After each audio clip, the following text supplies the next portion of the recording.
पहा, आता बेरोजगारीचा दुसरा प्रकार ज्याला आपण नागरी बेरोजगारी किंवा त्यालाच आपण शहरी बेरोजगारी म्हणू. जी बेरोजगारी शहरी भागामध्ये आढळून येते त्यास आपण शहरी बेरोजगारी किंवा नागरी बेरोजगारी असं म्हणतात. आता शहरी भागामध्ये मोठ्या प्रमाणात नागरीकरण झालेलं असतं, शहरीकरण झालेलं असतं. म्हणजेच खेड्यातील लोकसंख्या ही शहरामध्ये वेगवेगळ्या कामानिमित्त येते आणि ती तिथेच स्थायिक होऊन त्याचा परिणाम शहराचं जे छोटं स्वरूप असतं ते हळूहळू मोठं होत जातं आणि ज्याला आपण शहरीकरण असं म्हणतो. आता या शहरामध्ये कोणकोणत्या प्रकारची बेरोजगारी दिसून येते, तर त्यामध्ये पहिला प्रकार आहे सुशिक्षित बेरोजगारी. जी आजच्या कालावधीमध्ये सर्वात मोठी बेरोजगारी ही कुठल्या क्षेत्रात असेल तर शिक्षण क्षेत्रामध्ये, ज्याला आपण सुशिक्षित बेरोजगारी म्हणू. काम करण्याची इच्छा आणि शिक्षणाची पात्रता असूनही रोजगार मिळत नाही त्यास आपण सुशिक्षित बेरोजगारी असं म्हणतो. आता याच्यामध्ये वेगवेगळ्या प्रकारचं शिक्षण घेतलेले जे पात्र व्यक्ती आहेत, हे पात्र व्यक्ती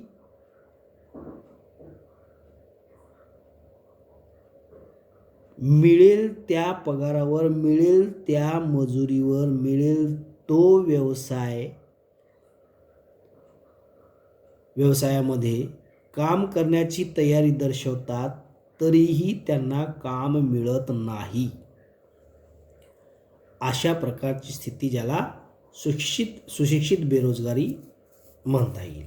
आता मोठ्या प्रमाणामध्ये शहरामध्ये 10वीचं शिक्षण असेल, पदवीचं शिक्षण असेल, पदवीनंतरचं शिक्षण असेल, जे पदवीधारक म्हणजे 13वी 14वी 15वी केलेले, त्यानंतर पुढे MA BA BEd झालेले लोक असतील, म्हणजे पदव्युत्तर MA झालेली, वेगवेगळ्या प्रकारची ही पात्रता या डिग्र्या जी आहेत.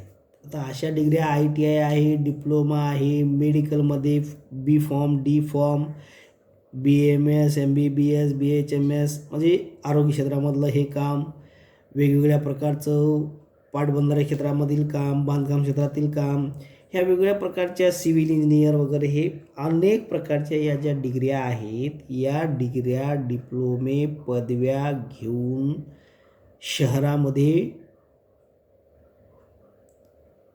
जीही वेगवेगळ्या प्रकारच्या पदव्या घेऊन लोक जीवन जगतात आणि हे लोक जेव्हा आपल्या पदव्या, आपले डॉक्युमेंट, आपले प्रमाणपत्र घेऊन शहरामध्ये वेगवेगळ्या कंपन्यामध्ये, वेगवेगळ्या शासकीय क्षेत्रामध्ये जिथे जागा मिळेल तिथे काम करण्यासाठी तयार असूनही त्यांना काम मिळत नसेल तर त्याला सुशिक्षित बेरोजगारी असं म्हटलं जातं. थोडक्यात लोकांकडे शिक्षणाची जी पात्रता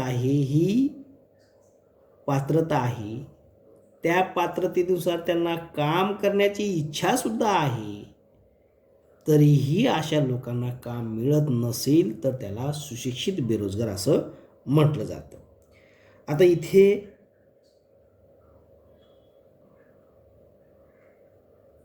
देशामध्ये शहरी भागामध्ये ही शिक्षणाच्या प्रति किंवा शिक्षणाच्या बाबतीमध्ये असलेली ही उदासीनता असेल, पांढरपेशा व्यवसायाला प्राधान्य, व्यावसायिक अभ्यासक्रमाचा अभाव, रोजगाराच्या संधी, सुशिक्षितांमधील असमतोल, उपलब्ध शैक्षणिक संधीची माहिती नसणे, ही सगळी कारणं जी आहेत ही सुशिक्षित बेरोजगारी निर्माण करण्याची कारणं आहेत. म्हणजे शिक्षण घेऊन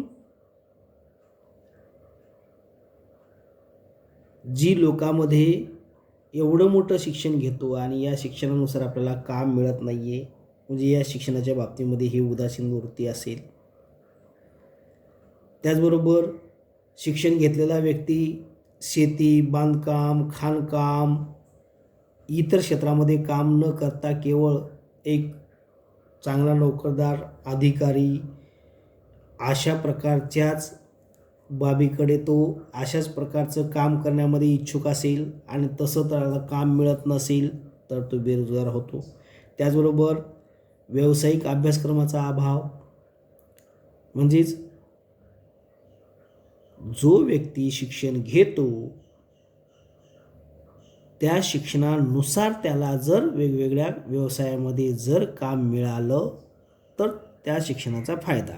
परंतु शिक्षण एक आणि त्या शिक्षणासारखं काम नाही आहे, म्हणजे त्या शिक्षणानुसार व्यवसायामध्ये काम न मिळणं, याला हे सुद्धा सुशिक्षित बेरोजगारी वाढवण्याचं कारण आहे. उपलब्ध शैक्षणिक संधीची माहिती नसणे, देशामध्ये कोणकोणत्या क्षेत्रामध्ये कोणकोणत्या प्रकारच्या संधी कुठे निर्माण होत आहेत याची माहिती नसल्यामुळं जे पात्र उमेदवार आहेत अशांच्या हातचं काम निघून जातं. नंतर माहीत होतं मला माहीत राहिलं असतं तर मी हे काम प्राप्त केलं असतं किंवा मला इथे नोकरी मिळाली असती, असं जी वाटण्याची प्रवृत्ती आहे ही सुद्धा मोठी आहे. आणि या वेगवेगळ्या कारणामुळं ही सुशिक्षित बेरोजगारी जी आहे देशामध्ये मोठ्या प्रमाणात वाढत असताना दिसून येते आहे. थोडक्यात वेगवेगळ्या प्रकारच्या पूर्ण पात्रता असूनही आणि त्या पात्रतेनुसार किंवा पात्रतेच्या व्यतिरिक्त सुद्धा काम करण्याची इच्छा असूनही काम मिळत नसेल तर त्याला सुशिक्षित बेरोजगारी असं या ठिकाणी म्हणता येईल. त्यानंतर दुसरा प्रकार आहे औद्योगिक बेरोजगारी.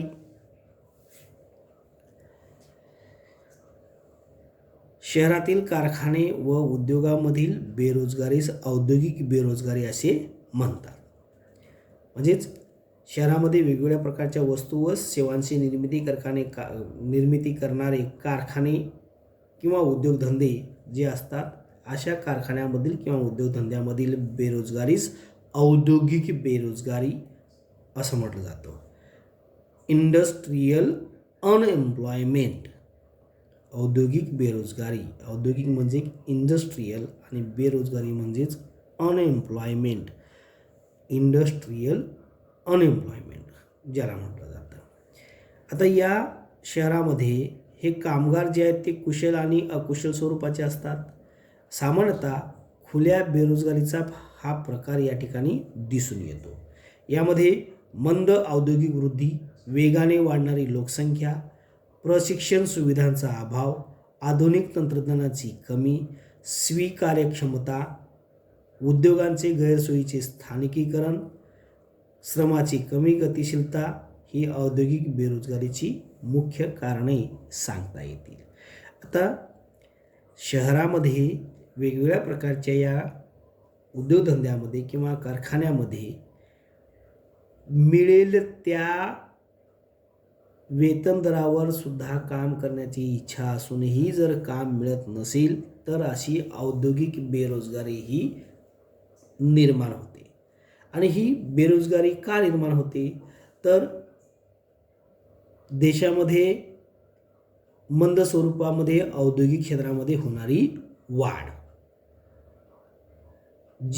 ज्या त्या भागामध्ये जो तो कच्चा माल असेल त्या कच्च्या मालाचा विचार करून त्या भागामध्ये मोठ्या प्रमाणात त्या कच्च्या मालावर प्रक्रिया करणाऱ्या कंपन्यांची निर्मिती जेवढ्या मोठ्या प्रमाणात व्हायला पाहिजे तेवढ्या मोठ्या प्रमाणात होत नाहीये. म्हणजे तेथील लोकसंख्या त्या कच्च्या मालावर प्रक्रिया करण्यासाठी काम करण्यास, नोकरी करण्यास तयार आहे, परंतु तिथे म्हणाव्या तेवढ्या प्रमाणात म्हणजेच 10 कंपन्यांची स्थापना करायची आहे तिथं 2च कंपन्या निर्माण केल्या जातात. म्हणजे तिथे कारखान्याची संख्या जी आहे ही 10ची गरज आहे. ज्या 10 कारखान्यांची निर्मिती झाली तर त्या भागातील सर्व लोकांना त्या 10 कंपन्यांमध्ये काम मिळेल, परंतु तिथे केवळ 2च कारखान्यांची निर्मिती केली जाते, जेणेकरून काही लोकांना काम मिळतो आणि काही लोकांना काम मिळत नाही आहे.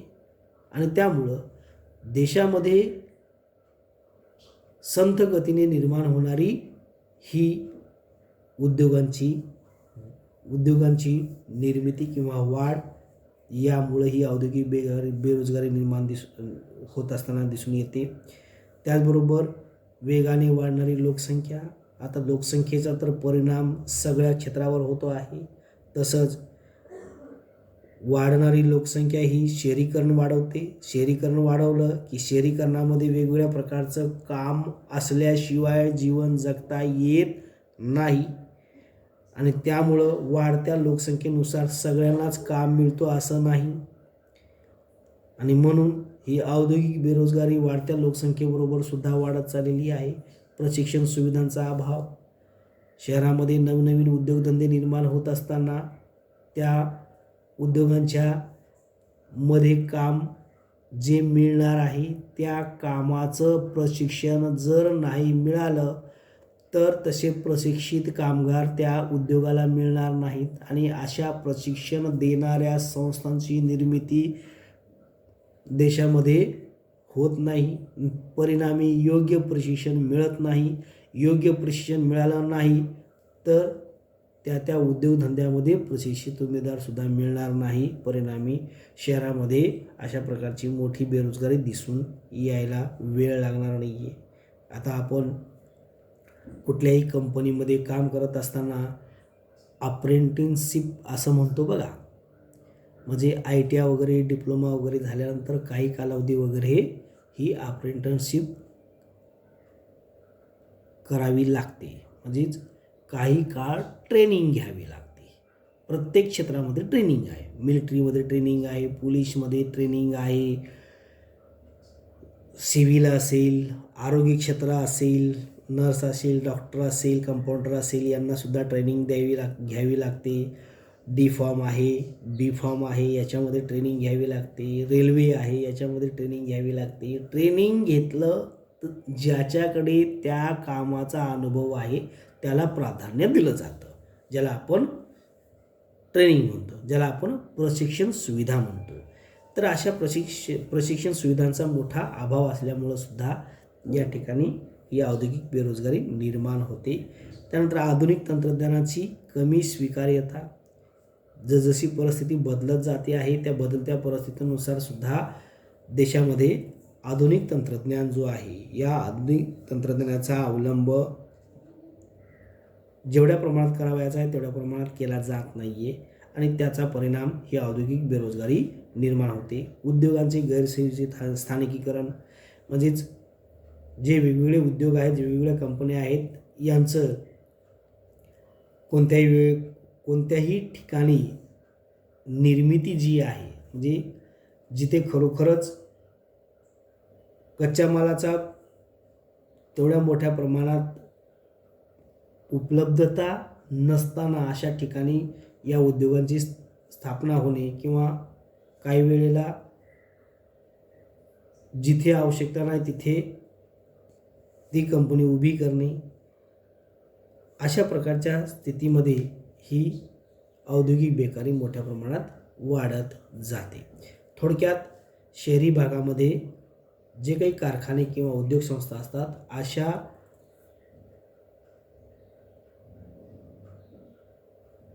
क्षेत्रामध्ये जी दिसून येणारी बेरोजगारी आहे त्याला औद्योगिक बेरोजगारी असे म्हणतात.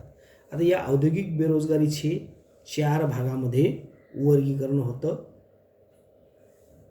त्यातला पहिला प्रकार आहे औद्योगिक बेरोजगारीचा तांत्रिक बेरोजगारी. इथे शहरी बेकारीचे 2 भागामध्ये वर्गीकरण होते, जे सुशिक्षित बेरोजगारी आणि औद्योगिक बेरोजगारी हे शहरी बेरोजगारीचे प्रकार आहेत. आता शहरी बेरोजगारीमध्ये जो हा दुसरा प्रकार आहे औद्योगिक बेरोजगारी, तर या औद्योगिक बेरोजगारीचेच 4 प्रकार आहेत. तर या औद्योगिक बेरोजगारीच्या 4ही प्रकाराची चर्चा आपण पुढील व्हिडिओमध्ये करू.